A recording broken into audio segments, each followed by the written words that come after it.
First round report breaking now. Sabarimala സ്വർണ്ണക്കൊള്ള കേസിൽ ചോദ്യം ചെയ്യലിന് ഹാജരാകാൻ സാവകാശം തേടി മുൻ Thiruvithamkoor Devaswom board president N Vasu.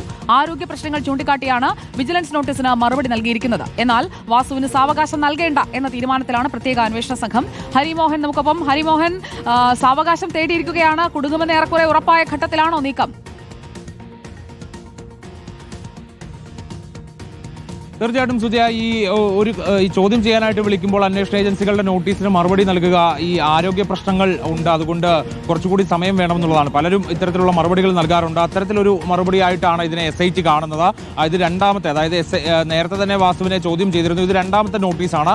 ആ നോട്ടീസിന് മറുപടിയാണ് വാസു നൽകിയിരിക്കുന്നത്. തനിക്ക് ഇപ്പോൾ നിലവിൽ ഹാജരാകാൻ സാധിക്കുന്ന ഒരു അവസ്ഥയിലല്ല, ചില ആരോഗ്യ പ്രശ്നങ്ങളുണ്ട്, അതുകൊണ്ട് മറ്റൊരു ദിവസം നൽകണം എന്നുള്ളതാണ് SITയോട് ആവശ്യപ്പെട്ടിരിക്കുന്നത്. പക്ഷേ SIT ഇനിയൊരു സാവകാശം നൽകാനുള്ള സാധ്യതയില്ല എന്നുള്ളതാണ് അറിയുന്നത്.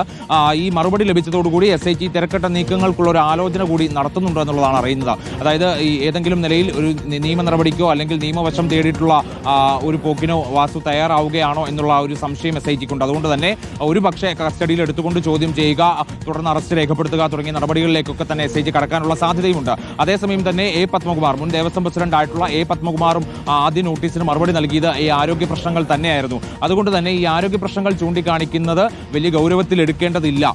ഈ ഹാജരാകാതിരിക്കാനുള്ള ഒരു കാരണം മാത്രം, ഒരു എക്സ്ക്യൂസ് മാത്രമായി അതിനെ കാണേണ്ടിയിരിക്കുന്നു എന്നുള്ളതാണ് SITയുടെ ഒരു വിലയിരുത്തൽ. അതുകൊണ്ട് തന്നെ എത്രയും വേഗത്തിൽ തുടർ നടപടികളിലേക്ക് കടക്കാനാണ് നിലവിൽ SITയുടെ തീരുമാനം. വാസുവിനെ രണ്ടാം ഘട്ടം ചോദ്യം ചെയ്താൽ മാത്രമേ നിർണായകമായിട്ടുള്ള ചില വിവരങ്ങൾ ലഭിക്കൂ എന്നുള്ളതാണ് SITയുടെ ഒരു വിലയിരുത്തൽ. പ്രത്യേകിച്ച് പോറ്റിയുടെയും മുരാരി ബാബുവിന്റെയും സുധീഷ് കുമാറിന്റെയും ഒക്കെ തന്നെ മൊഴികൾ വാസുവിനെതിരായിട്ടുണ്ട് എന്നുള്ളതാണ് നമുക്ക് മനസ്സിലാക്കാൻ കഴിയുന്നത്. പ്രത്യേകിച്ച് ഈ അടുത്ത ദിവസം, അതായത് 1-2 ദിവസങ്ങൾ കൂടി മാത്രമേ ഉള്ളൂ ഈ 3 പ്രതികളുടെയും കസ്റ്റഡി കാലാവധി അവസാനിക്കാൻ. അതിനു മുമ്പ് വാസുവിനെ ചോദ്യം ചെയ്യാൻ സാധിക്കണം എന്നുള്ളതാണ് SIT കരുതുന്നത്. അങ്ങനെ ഇവരെ ഒരുമിച്ചിരുത്തിക്കൊണ്ട് ചോദ്യം ചെയ്ത് കഴിഞ്ഞാൽ നിർണായകമായിട്ടുള്ള വിവരങ്ങൾ ലഭിക്കും. ആ സമയത്താണ് ഈ ആരോഗ്യ പ്രശ്നങ്ങൾ ചൂണ്ടിക്കാട്ടിക്കൊണ്ടുള്ള ഒരു മറുപടി കൂടി ലഭിക്കുന്നത്. സുജയ, ശരി, വിവരങ്ങൾ നൽകിയത് ഹരിമോഹനാണ്.